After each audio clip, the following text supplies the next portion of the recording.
यज्ञार्थात् कर्मणो हत्रा लोकोऽहं कर्म वन्दना तदर्थं कर्मोन्तेय उक्त संग समाचरः। यज्ञ के निमित्त किए जाने वाले कर्म से अतिरिक्त दूसरे कर्मों में लगा हुआ ही बनता है। इसलिए है अर्जुन, तू आसक्त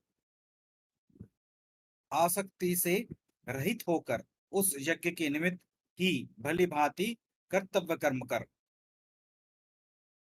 तो यहाँ पे यह तीन चीज आ गया। क्या ऐसा आ गया कि यज्ञार्थात् कर्मणा अन्यत्र, यज्ञ व्यतीत अगर कोई कर्म अगर कोई करता है तो वो करने से लोग कर्म बंधन में आबद्ध हो जाता है। तो कौन थे? तुम अनासक्त ही होके यज्ञार्थ में कर्म करो। मतलब कुछ भी काम करें, अगर यज्ञ के अलावा कुछ भी काम करते हैं तो वो कर्म बंधन हम लोग का होता है। अब जिंदा रहने के लिए हम सांस ले रहे हैं, हम खाना खा रहे हैं, क्या भगवान ये भी कह रहे हैं कि ये जो कर्म हम लोग कर रहे हैं इसके चलते भी हमारा कर्म बंधन होगा? ये तो भगवान के ही दिन है। बनाते ऐसे इसके से हम लोग को खाना खाने की जरूरत ना पड़ता, हम लोग को सांस लेने का जरूरत ना पड़ता। तो ये कैसी है? ठीक है, तो इसको थोड़ा सा समझना पड़ेगा हम लोगों को।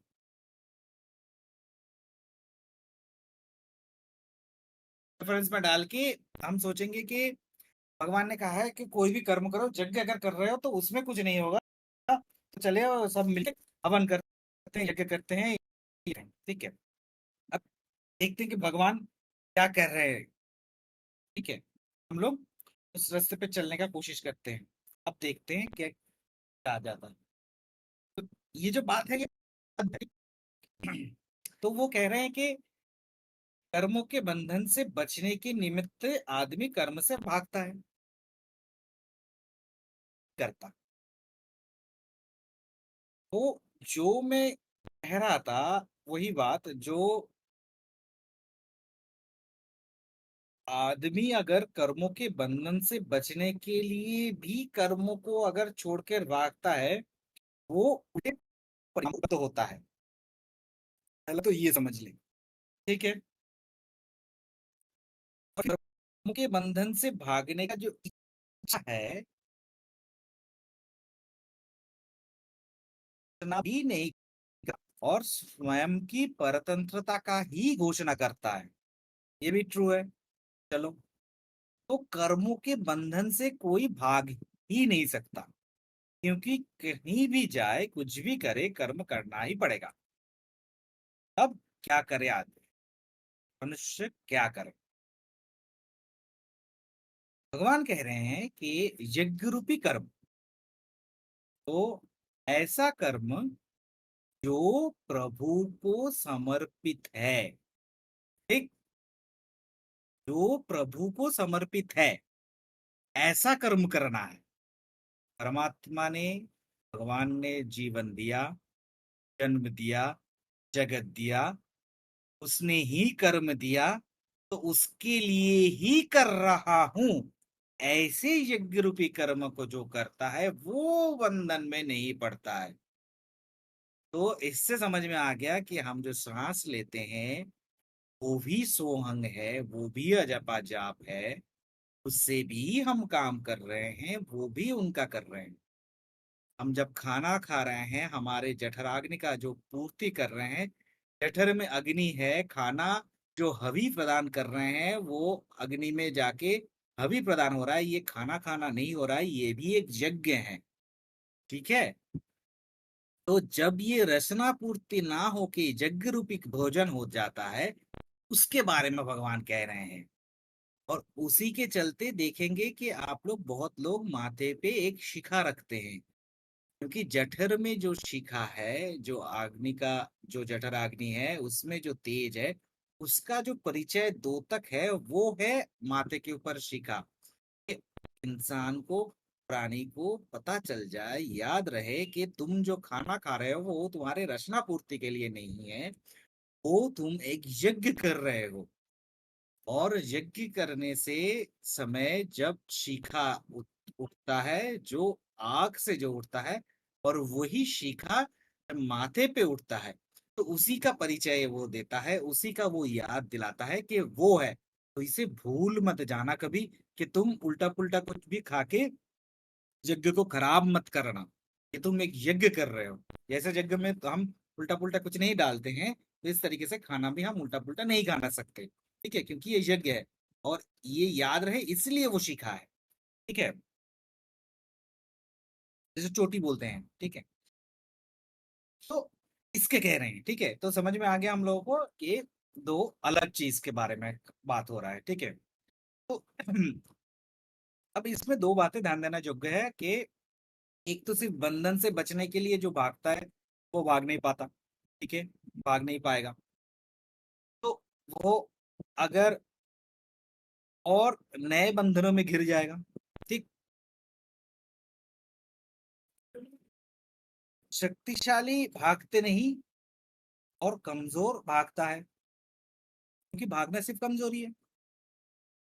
तो भयभीत भागता है, और जो भयभीत है वो जहां बंधन में है, जहां भी जाएगा बंधन में पड़ जाएगा।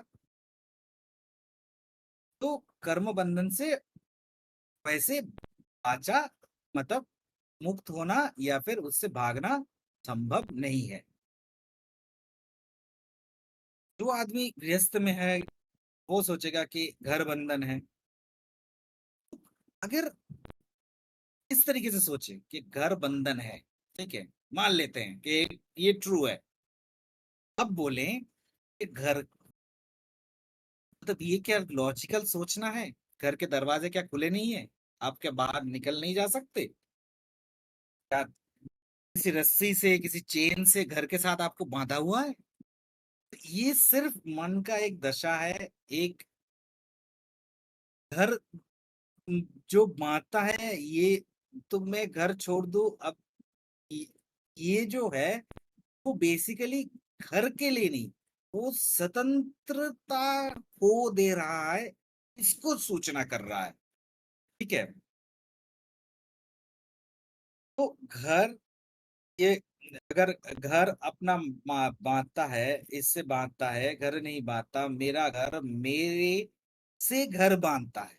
हम जब बोलते मेरा घर, तो वही मेरे के भाव से ये घर बांधा जाता है, ठीक है। तो इसको पकड़ना पड़ेगा, तो ये गुलाम बनेगा, ठीक है, गुलामी के हालत में ये जाएगा। हमको जब काम कर्म करना है, पलायन जब व्यर्थ है, जब भागना व्यर्थ है, तो इसके नहीं अगर हो सकता है, तो कैसे करें? सिंपल है, वो भी कर्म कर रहे हैं, उनके ऊपर करें जिसके ऊपर हम लोग कर सकते हैं, परमात्मा के लिए करें। ये सारे बंधन उनका दिया हुआ है, सारे कर्म उनका दिया हुआ है, जो भी कर्म कर रहे हैं उनके लिए कर रहे हैं, बस खत्म, ठीक है। ये छोटी सी बात है, ठीक है। तो यज्ञ वाला समझ में आ गया हम लोगों को। तो चलो आगे बढ़ते हैं। यज्ञात् कर्मणो होत्राः लोको हयं कर्म बन्धनः तदर्थं कर्म कौन्तेय मुक्त संग समाचरः। यज्ञ के निमित्त किए जाने वाले कर्म से अतिरिक्त दूसरे कर्मों में लगा हुआ ही ये मनुष्य समुदाय कर्म से बांधता है। इसलिए हे अर्जुन, तू आसक्ति से रहित होकर इस यज्ञ के निमित्त ही भली भांति कर्तव्य कर्म कर। समझ में आ गया? तो उसी लाइन में हम लोग अभी भी चल रहे हैं, ठीक है। तो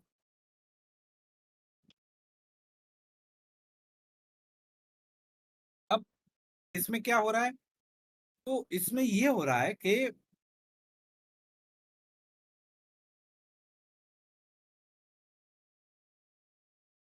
क्या, सॉरी,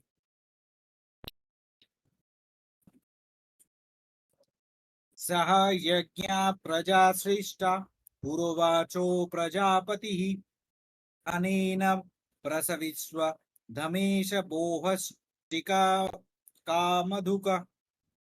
प्रजापति ब्रह्मा ने कल्प से आदि में यज्ञ सहित प्रजाओं के रचकर उनसे कहा कि तुम लोग इस यज्ञ के द्वारा बुद्धि को प्राप्त हो, और यह यज्ञ तुम लोगों के इच्छित भोग प्रदान करने वाला है। बाप रे बाप, क्या कहा कि प्रजापति ब्रह्मा ने कल्प के आदि में यज्ञ सहित प्रजा के रचकर कहा कि इस यज्ञ द्वारा तुम विद्धि को प्राप्त हो, और ये यज्ञ तुम लोगों के इच्छित कामनाओं को देने वाले। तो यज्ञ करने से इच्छित कामना पूर्ण होगा। ठीक है, हम लोग जिस लाइन से आगे बढ़ रहे हैं उसी सोच के साथ हम आगे बढ़ेंगे। ठीक है, जिस सोच के साथ हम आगे बढ़ रहे हैं, तो यज्ञ पूर्वक कर्म, तो इसे करने से ठीक पीछे भगवान कृष्ण ने क्या कहा कि सृष्टि के प्रथम क्षण में सृष्टा ने ही जो ऐसे यज्ञ रूपी कर्मों का विस्तार किया है। ठीक, तो इसको थोड़ा समझ लेते हैं कि हम जब निरंतर ये कह रहे हैं कि भगवान परमात्मा ही सृष्टा है, एक साथ पर्यायवाची, ठीक है, तो हम क्या करते हैं, निरंतर परमात्मा को बनाने वाला या फिर क्रिएटर कहते हैं। ठीक है, और लेकिन ऐसे सोचते हैं कि बनाना, सृजन करना, निर्माण करना किसी भी चीज का दो तरीके से हो सकता है। अगर परमात्मा भी भाव है सृजन करे, तो तब वो यज्ञ नहीं रहेगा। समझे, भगवान हमको कह रहे हैं कि अनासक्त होके ये काम करना है। तो भगवान अगर खुद चाहेगा किसी भी क्षण में कि मैं सृजन करूं, ठीक है, तो तब वो यज्ञ नहीं रहेगा। तो परमात्मा के लिए ये सृजन बिल्कुल क्या होना है, ईगोलेस होना है। एक, तो मेरे के भाव से रिक्त होके ये होगा। तो कहना क्या चाहिए, कहना चाहिए ये सारे सृष्टि परमात्मा के लिए सहज आविर्भाव है। ठीक है, मैं सृजन करूं, मैं बनाऊं, ऐसा कोई भाव नहीं है। ठीक है, हो ही नहीं सकता। भगवान जिसके बारे में ना कर रहे हैं, तो भगवान खुद वो काम कर रहे हैं, ऐसा तो हो नहीं सकता। ठीक है, तो अब क्या है, तो ये ऐसा है क्योंकि परमात्मा के लिए कोई भी तू शब्द का ऑप्शन नहीं है, क्योंकि उनमें मेरे का भाव ही नहीं है। तो जब मैं नहीं हूं तब तू भी नहीं हो सकता। ठीक है, तो इस तरीके से ये सारी सृष्टि परमात्मा के भीतर किसी वासना के कारण नहीं है, फल नहीं है किसी वासना की। ठीक है, ये सारी सृष्टि कहना चाहिए कि परमात्मा का स्वभाव है। ठीक है, ऐसे ही जैसे बीज टूटकर अंकुर बन जाता है, अंकुर से थोड़ा सा वो वृक्ष बन जाता है बीज छोड़ देने के बाद। ठीक है, वृक्ष फूलों से भर जाते हैं। ऐसे ही परमात्मा सृष्टि के अलग अलग बीज में नहीं है, परमात्मा का ही वो स्वभाव है। ठीक है, इसलिए कालांतर में ये रिपीट होता रहता है। ठीक है, फिर बनेगा, फिर ये होगा, फिर होगा।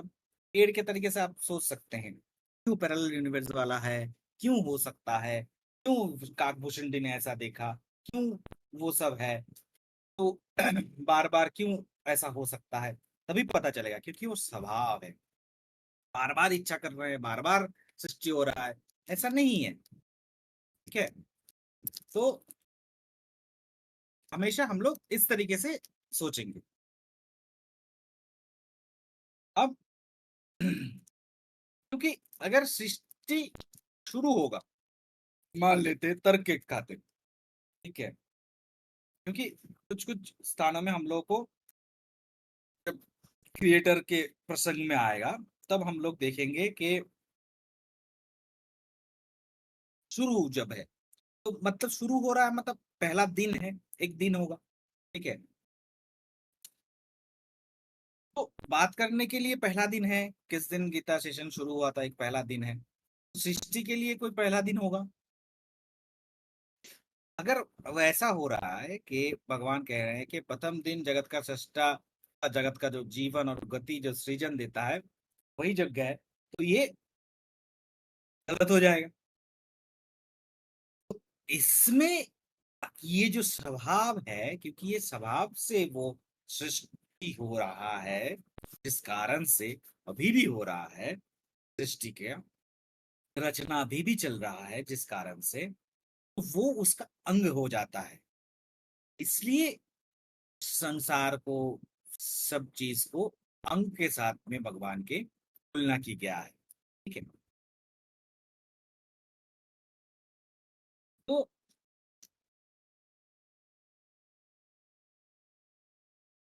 अब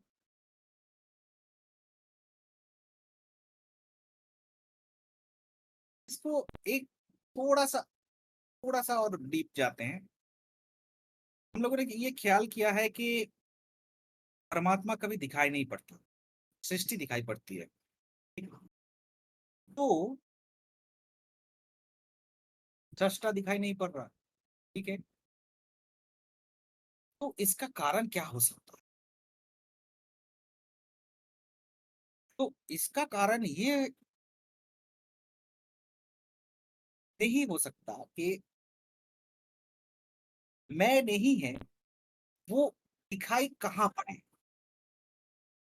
इस तरीके से सोच कि जिसका मैं नहीं हूं, ठीक है, तो वो इसमें है, ये दिखाई पड़ना तो मुश्किल है ना। कैसे दिखेगा? उस जगह पे है तो उसको भी तो बोलना कि मैं इस जगह पे हूं। समझ रहे हैं? इस कारण से दिखना पॉसिबल नहीं है। ठीक है, क्योंकि उनके लिए मैं वाला पोर्शन ही नहीं है। तो मैं यहाँ पे हूं, और हम भी बोल रहे हैं कि वो वहां पे है। ये होना संभव नहीं है। ठीक है। करता इसलिए अदृश्य है। और लेकिन उनका कर्म बिल्कुल दृश्य है।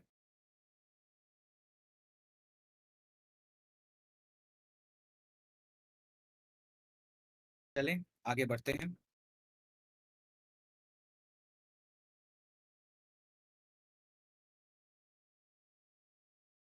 इवान् भवयतानेन ते देवा भवयन्तु वः परस्परं भावयन्तः श्रेय परमवाप्स्यस। तुम लोग इस यज्ञ के द्वारा देवताओं को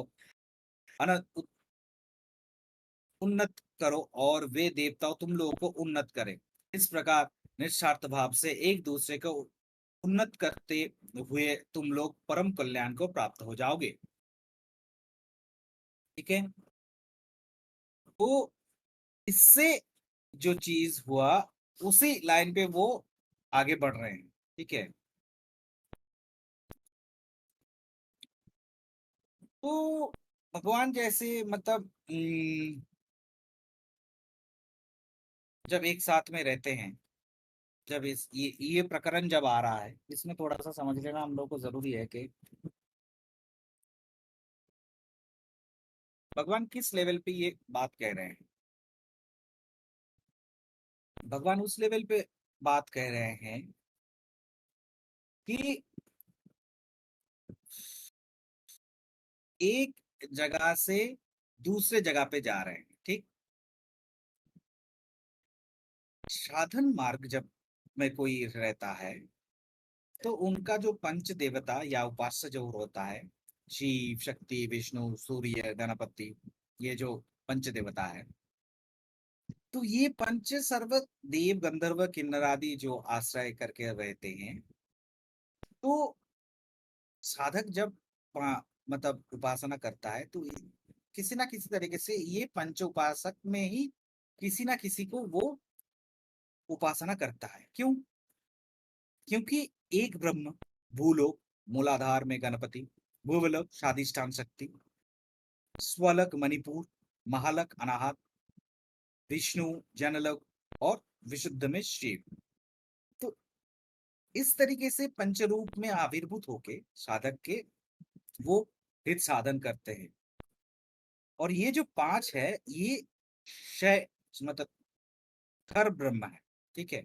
और इस खर ब्रह्म के उपासना के द्वारा भूत शुद्धि होता है, और उसके बाद आज्ञा में जब चला जाता है इंसान, तब अक्षर ब्रह्म कुटस्थ में पुरुष होके उपासना में लिप्त हो जाता है, ठीक है।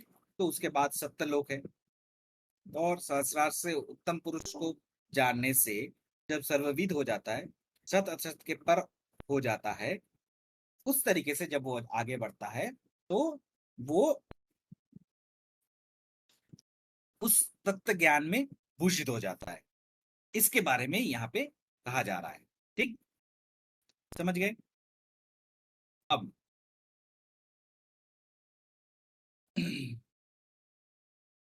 तो ये हम लोग सुने हैं, ऐसे एक कहानी हम लोगों ने सुना है कि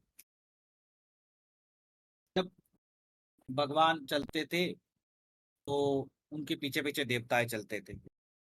ऐसे सुना है कि भगवान महावीर जब रास्ते से चलते थे, तो उनके लिए उनके पीछे पीछे भगवान के देवता चलते थे। जब महाभारत सनत सून मतलब सूत जब ये कहानी सुना रहे हैं जन्मेजय को, तो उस समय आकाश में बहुत सारे देवता वहां पे हैं, सुन रहे हैं। ये जो विभिन्न प्रकार के हम लोगों को मिलता है प्रकरण, इसके पीछे का कारण क्या है?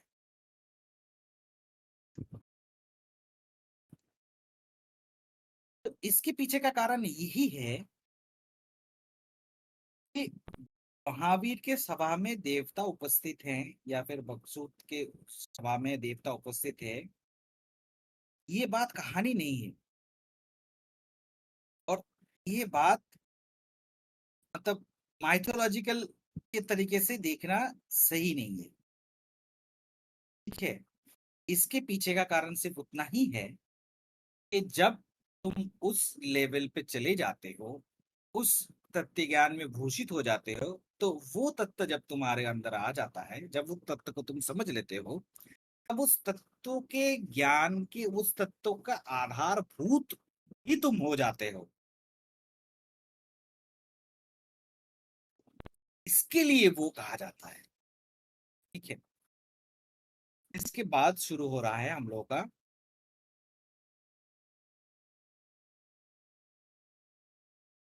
समर्पित विज्ञान, ठीक है।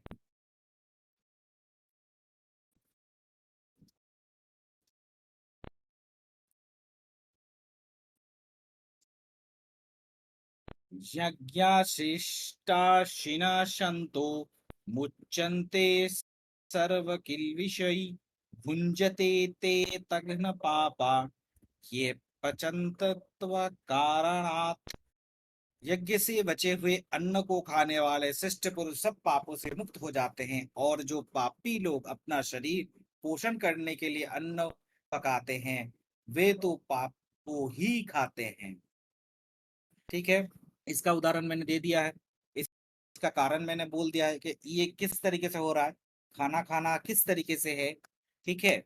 और खाना मतलब क्या होता है, ठीक है, क्यों सात्विक खाना खाने के लिए अच्छा है, क्यों तामसिक खाना नहीं खाना चाहिए। हम्म,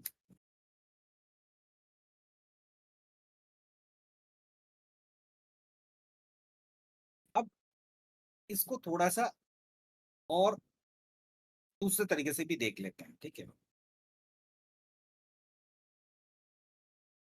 तो इसमें ये हो रहा है, इसको और अगले वाले को एक साथ में कर लेते हैं।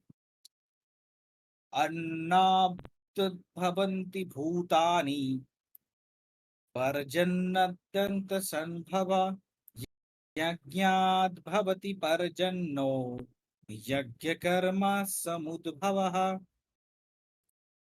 कर्मो ब्रह्मद्भवं विद्धि ब्रह्माक्षर समुद्भवम् तस्मात् सर्वगतं ब्रह्म नित्यं यज्ञे प्रतिष्ठितम्।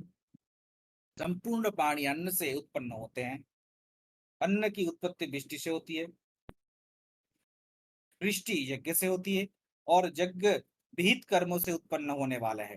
कर्म समुदाय को तू वेद से उत्पन्न और वेदों की अविनाशी परमात्मा से उत्पन्न हुआ जान। इससे सिद्ध होता है कि सर्वव्यापी परम अक्षर परमात्मा सदा ही यज्ञ में प्रतिष्ठित है।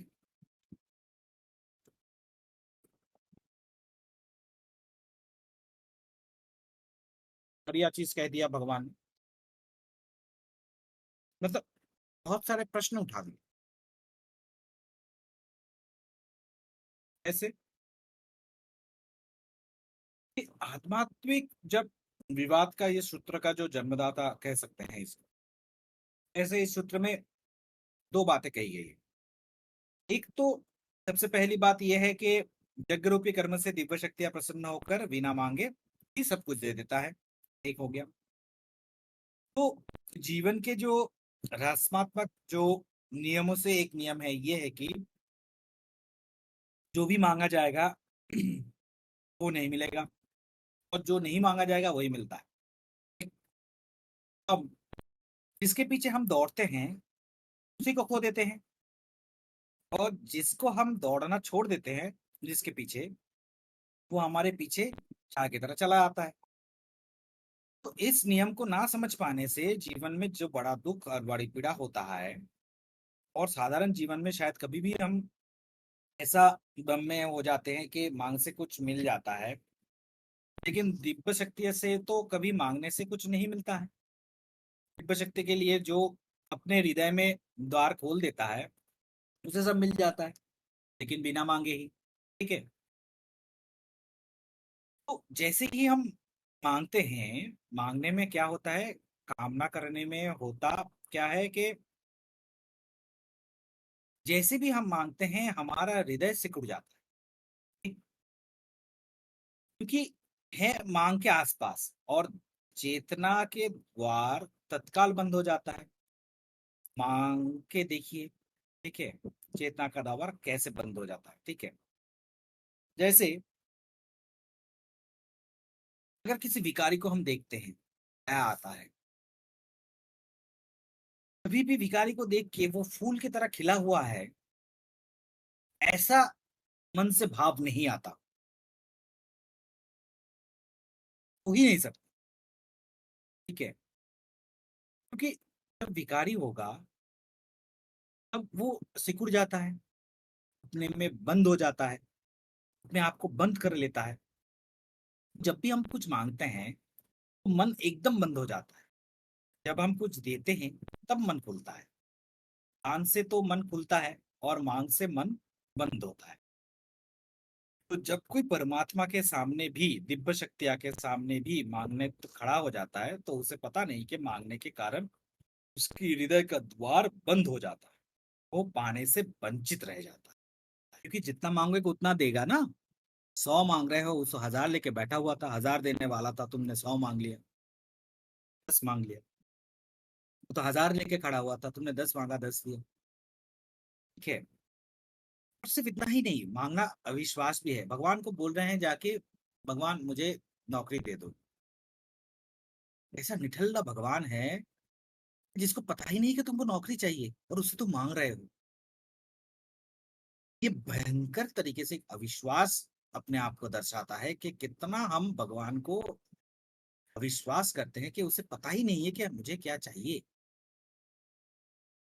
पुरुषार्थ और भगवान, इसमें प्रश्न हम उठा देते हैं जब मांगते हैं। ठीक है। तो भगवान इस सूत्र में कह रहे हैं कि बिना मांगे यज्ञ के भांति जो जीवन को जीता है, यज्ञ रूपी कर्म से जो प्रविष्ट होता है, दिव्य शक्तियां उसे बिना मांगे सब दे जाती है।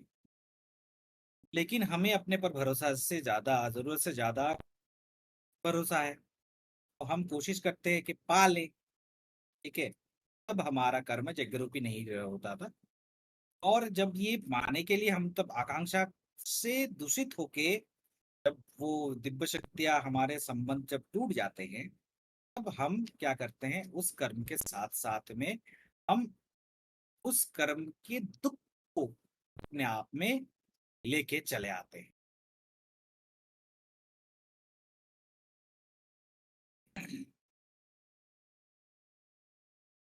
अब इसके साथ में ये भी थोड़ा सा आगे बढ़ते हुए हम लोगों को करना पड़ेगा कि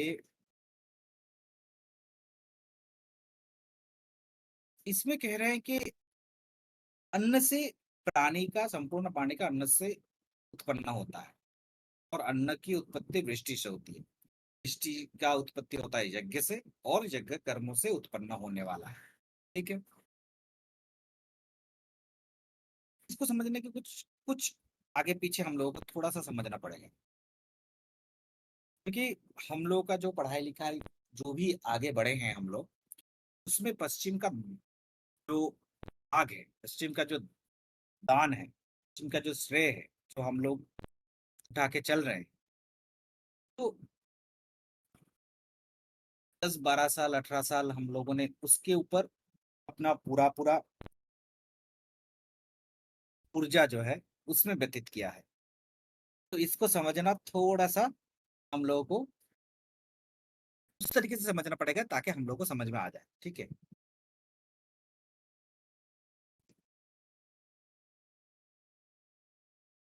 तो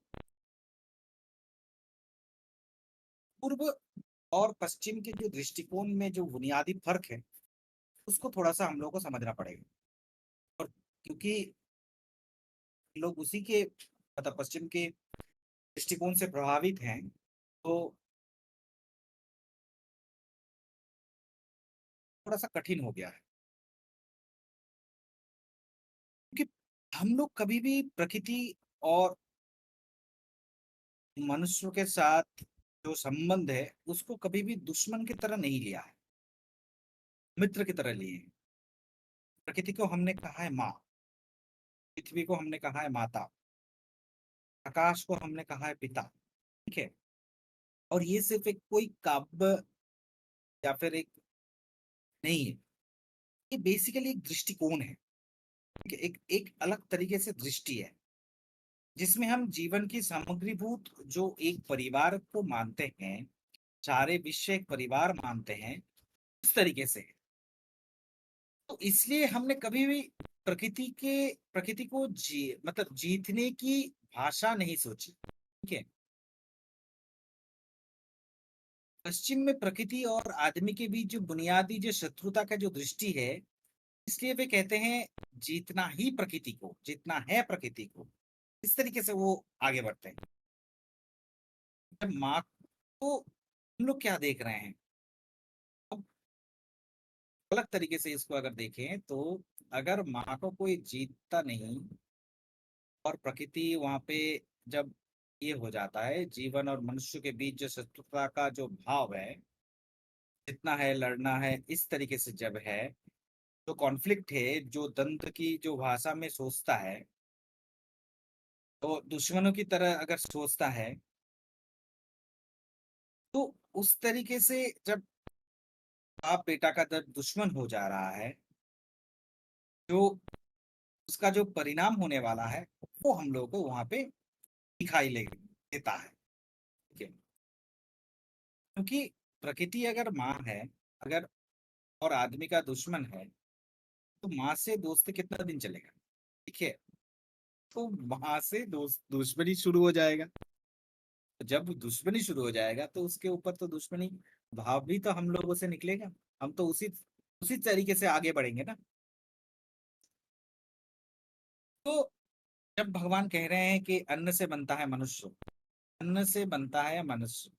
ठीक है। ये सुनने से हम लोगों को क्या हो जाता है, ये सुनने से हम लोग को हो जाता है कि ये तो बड़ा ही मटेरियलिस्टिक बात कह रहे हैं, बड़ा ही भौतिकवादी बात कह रहे हैं। आध्यात्मिक व्यक्ति है, आध्यात्मिक ज्ञान अभी परोस रहे हैं। तो उस तरीके से हो रहा है। ठीक है। वृष्टि मतलब पर्जन्य। ठीक है। पर्जन्य मतलब वृष्टि। तो इस तरीके से बात हो रहा है। तो भगवान जब इस तरीके से बात कह रहे हैं, तो भौतिकवादी बात जब कह रहे हैं, तो खाना पीना, इसी से निर्मित होना, मिट्टी, पदार्थ, पत्थर के इससे सब निर्मित होता है। वो अगर इस तरीके से कह रहे हैं तो भौतिकवादी बात कर रहे हैं। और यहाँ पे भौतिकवादी बात तो हो नहीं रहा है। ठीक है, क्योंकि यहाँ पे मामला बिल्कुल उल्टा टाइप का है। इस तरीके से है, अन्न से निर्मित होता है मनुष्य। तो जब अन्न से मनुष्य निर्मित होता है, तो अन्न भी जीवंत है, जीवन है। अन्न भी पदार्थ नहीं है। और अन्न आता है वृष्टि से, वो आता है वर्षा से। वर्षा ना हो तो अन्न ना हो। यहाँ वे जोड़े रहे हैं जीवन और प्रकृति के गहरे संबंध। वो कहते हैं अन्न आता है वर्षा से। और वर्षा कहाँ से आती है? जब वर्षा कहाँ से आती है, कृष्ण कह रहे हैं यज्ञ से। तो मटेरियलिस्टिक वैज्ञानिक क्या कहेगा? बेकार बात, वर्षा आता है यज्ञ से, पागल है। वैज्ञानिक कहेगा वर्षा वर्षा तो यज्ञ से नहीं आती, वर्षा बादल से आती है। ठीक है, लेकिन कृष्ण पूछना चाहेंगे बादल कहाँ से आते हैं? विज्ञान उत्तर देते समुद्र से आता है, नदी में से आता है। तो इस तरीके से जब वो प्रश्न उठते हैं, तो वो संबंध को दर्शाता है, जिस संबंध के बारे में वो कह रहे हैं। अनंत सज्जा में जब हम भगवान को देखते हैं कि वो जल में, समुद्र में, अनंत सैया में लेटे हुए हैं, उसके बारे में कह रहे हैं, उस संबंध के बारे में कह रहे हैं। कह ही नहीं रहा है कि जो जीवन और प्रकृति का जो गहरा रिश्ता है, उसको कह रहे हैं। ठीक है, अन्न से बनता है मनुष्य। तो वे कह रहे हैं कि पदार्थ और चेतना में कोई बुनियादी भेद नहीं है, दोनों एक ही बीज है। पदार्थ से ही बनता है आत्मा। ठीक है, इसका मतलब सिर्फ इतना ही है कि पदार्थ भी पदार्थ नहीं है, वो भी छिपी हुई और चेतना है। ठीक है, लेटेंट, इसको कह सकते हैं लेटेंट आत्मा है, लेटेंट चेतना है, वो भी गुप्त आत्मा। ठीक है, तो हम जब अन्न खाते हैं, वो खून बनता है, हड्डियां बनता है, चेतना बनता है, होश बनता है, बुद्धि बनता है, निश्चय। जब ये हो जाता है तो अन्न बनता है, तो उसमें वो छिपा है, तभी ना वो बन रहा है। वही तो जीवन है। तो वो भी बिल्ट इन जीवन में उसी के अंदर में है, तभी तो वो दे पा रहा है। तो आपने आखिर फल जब खिल जाता है, तो उसमें वो है, तभी ना वो खिल पा रहा है। तो जब मनुष्य अच्छे काम करता है और जब मनुष्य परमात्मा के समर्पित होके जीता है, तो परमात्मा उसका फिक्र करता है सब तरफ से। पूरी प्रकृति उसका चिंता तब कर रही है। ठीक है, सब तरफ से बादल वर्षा डालते हैं, वृक्ष फलों से भर जाते हैं, नदियां बहती है, सूरज चमकता है। जीवन में एक मौज और एक खुशी और एक रंग, एक सुगंध, सब बहता चला जाता है। और सब जब बुरी बुरी काम, बुरा काम हम लोग कर रहे हैं, उस समय अहंकार से भरते हैं। हम अपने आप से लड़ना शुरू कर देता है, मैं ही सब कुछ हूँ, कोई परमात्मा नहीं। तो सब तरफ से विकृत करते हुए हम लोग आगे बढ़ते रहते हैं इस समय।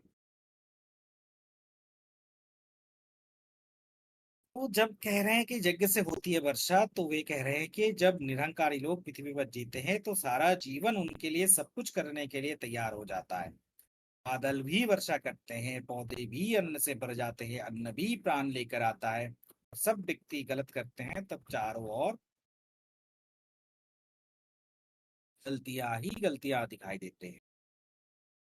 परमात्मा के समर्पित होके जो काम करते हैं, जो कर्म करते हैं, जो जीवन जैसा है जिसका सामंजस्य बना के रखते हैं, वैसा हारमोनी जब लाते हैं, तो सारे प्रकृति उनके लिए अपना सब कुछ लुटाने के लिए तैयार हो जाता है।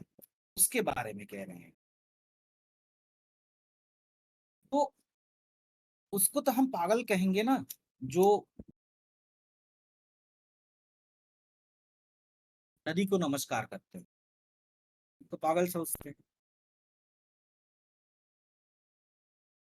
जो किसी नदी को नमस्कार कर रहे हैं, तो ये नहीं है।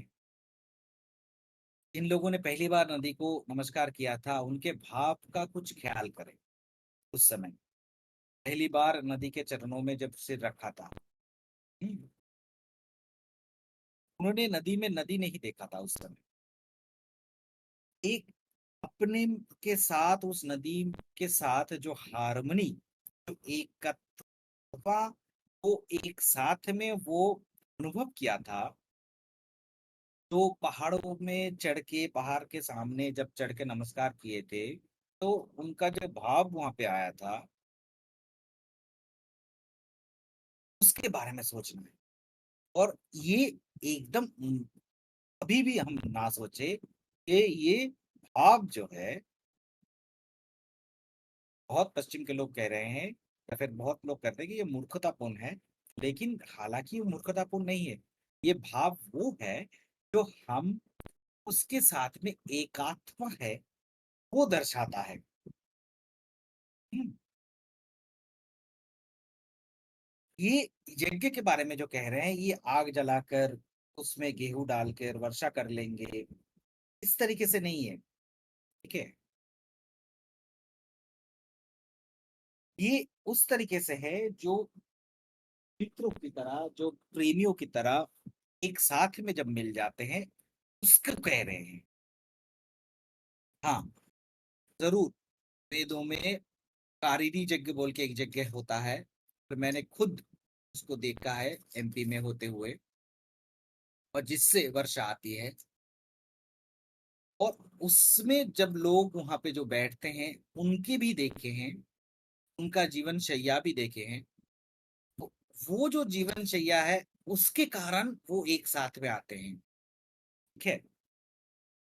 तो चिन्मय मंत्र तभी होता है, मृण्मय मंत्र को, जब हम खुद उस मृण्मयता के साथ में एकात्म हो जाते हैं, तब। ठीक है, चलें। इसमें ठीक है, अगर आएगा तो उसमें इसके अंदर में जाएंगे।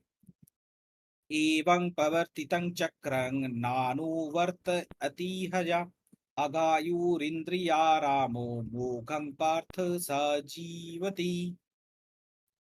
हे पार्थ, जब पुरुष इस श्लोक में इस प्रकार परंपरा से प्रचलित सृष्टि वक्र चक्र से अनुकूल नहीं बरताता, अर्थात अपने कर्तव्यों का पालन नहीं करता, वो इंद्रियों के द्वारा भोग में भ्रमण करने वाला पापायु पुरुष व्यर्थ ही जीता है। समझ रहे हैं? सेम लाइन में चल रहे हैं हम लोग। ठीक है। तो ऐसे कर्मों को तू वेद से उत्पन्न हुआ जान, कृष्ण अर्जुन को कह रहे हैं कि ऐसे कर्मों को तो वेद से उत्पन्न हुआ जान के इससे होता है। तो वेद शब्द क्या है? वेद शब्द होता है ज्ञान। ठीक है, विद धातु से आता है वेद शब्द। तो विद धातु का मतलब होता है ज्ञान।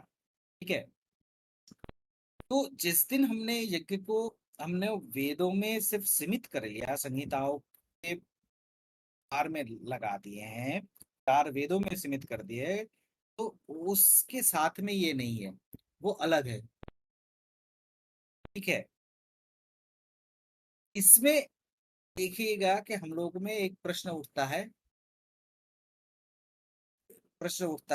कि कौन सा वाला, एक अथर्ववेद का एक सूत्र देता है ना, कोई प्रश्न उठाता है कि जहाँ पे कहा गया है कि आ, वेद निंदक को ये करना है, ऐसा कुछ, मतलब ब्लास्फेमी के रेफरेंस में वो आता है। ठीक है, उसको भी समझ लेते हैं।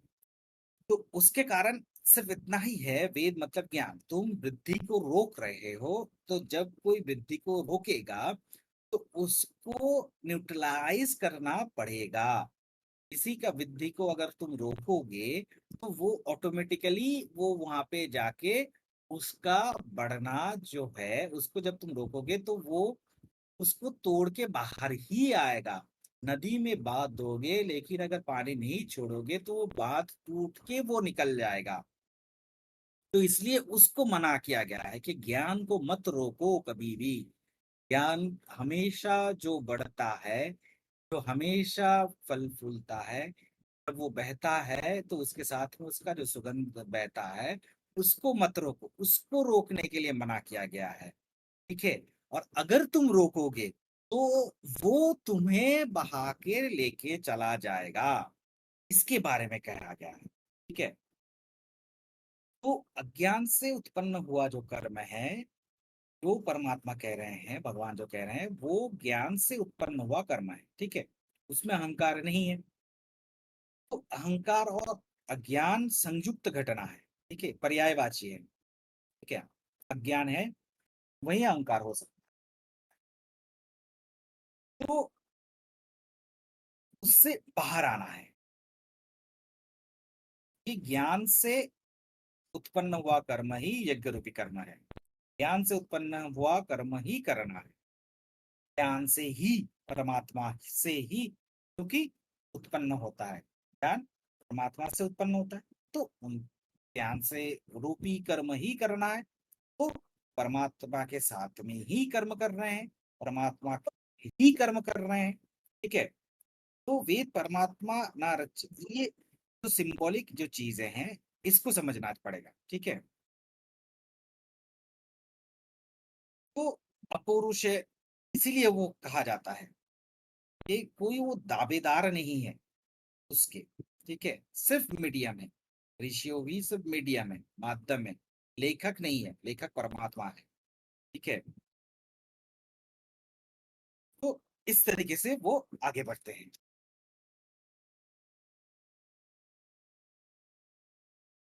थोड़ा सा आगे बढ़ते हैं।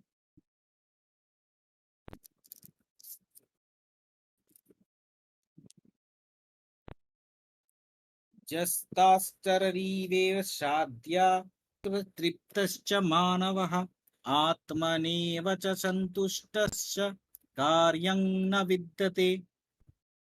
परंतु जो मनुष्य आत्मा में ही रमन करने वाला और आत्मा में ही तृप्त तथा आत्मा में ही संतुष्ट हो, उसके लिए कोई कर्तव्य नहीं है। ठीक। और अगला वाला भी कर लेते हैं। नैव तस्स कृतेनार्थो नाक्रीतेन कश्चन न चास्य सर्वभूतेषु कश्चिदर्थ व्यपाश्रय। उस महापुरुष का इस विश्व में ना तो कर्म करने से कोई प्रयोजन रहता है और ना कर्मों की करने से भी ही कोई प्रयोजन रहता है, तथा संपूर्ण प्राणियों में भी इसका किंचित मात्र भी स्वार्थ का संबंध नहीं रहता। किंचित मात्र भी स्वार्थ का संबंध नहीं रहता, इसके बारे में कह रहे हैं। ठीक है। तो सृष्टि चक्र के अनुसार जैसे काम आगे बढ़ते हैं, उसके बारे में यहाँ पे कहा गया है इस तरीके से कि संसार में जो पुरुष के जाने से भी कोई प्रयोजन नहीं है और उसके प्रयोजन नहीं है, तथा संपूर्ण भूतों में कुछ भी स्वार्थ का संबंध नहीं है, तो उसके द्वारा जो काम करते हैं, तो सृष्टि के क्रम के अनुसार कृष्ण पहली बार इस सूत्र में कह रहे हैं कि सृष्टि के क्रम के अनुसार। ठीक है। तो समझ में आ जाएगा कि इस तरीके से कि जीवन का जो ढंग से जो जिया जाता है, एक तो सृष्टि के क्रम के प्रतिकूल या फिर विरोध। ठीक है। विद्रोह में सृष्टि के क्रम के अनुसार अगर सहज सरल प्रवाह में हम लोग जीते हैं, तो एक जीवन की धारा प्रतिकूल जो बहता है उसके तरह, और अगर धारा को उलट देते हैं, उल्टे तरने लगते हैं, तो लड़ने में हमारा ऊर्जा खत्म होगा। तो सृष्टि के क्रम के अनुसार दूसरी तरह के व्यक्ति जीता है, जीवन के धारा में साथ, जीवन में लड़ता हुआ नहीं। ठीक है। जीवन के साथ बहता हुआ। और धार्मिक व्यक्ति का लक्षण वही है। ठीक है। और अधार्मिक व्यक्ति जब होता है तो वो प्रतिकूल लक्षण दर्शाता है।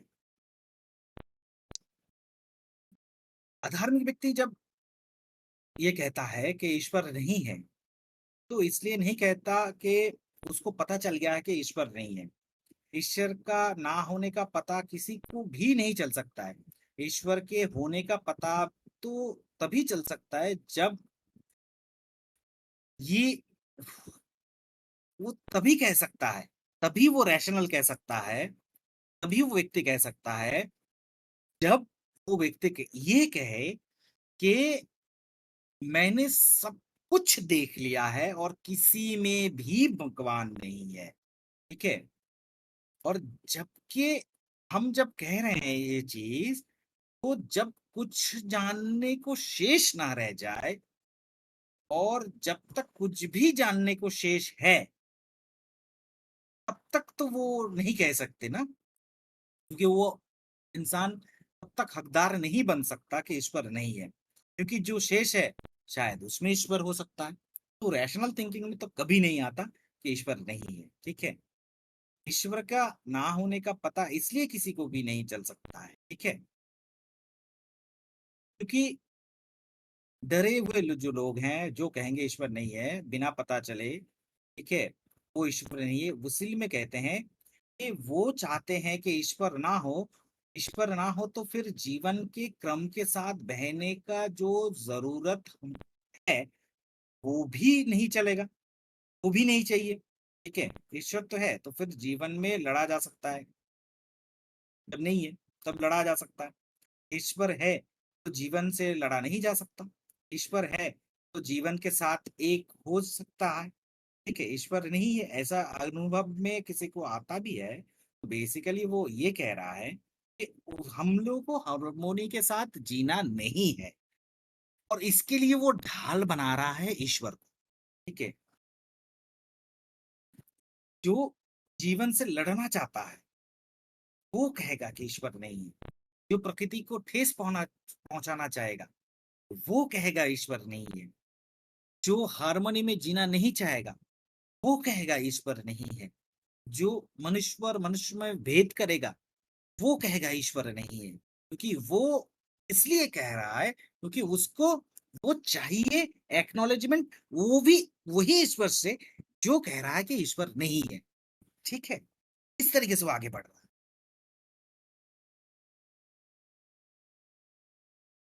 तो आज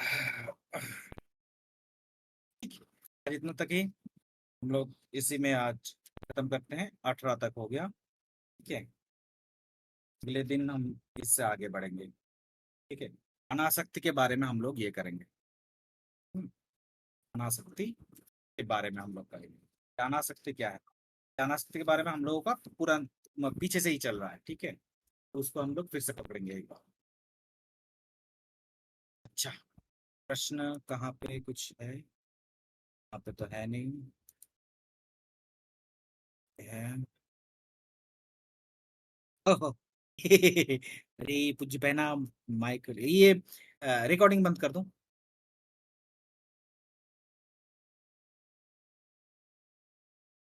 कैसे बंद होता है?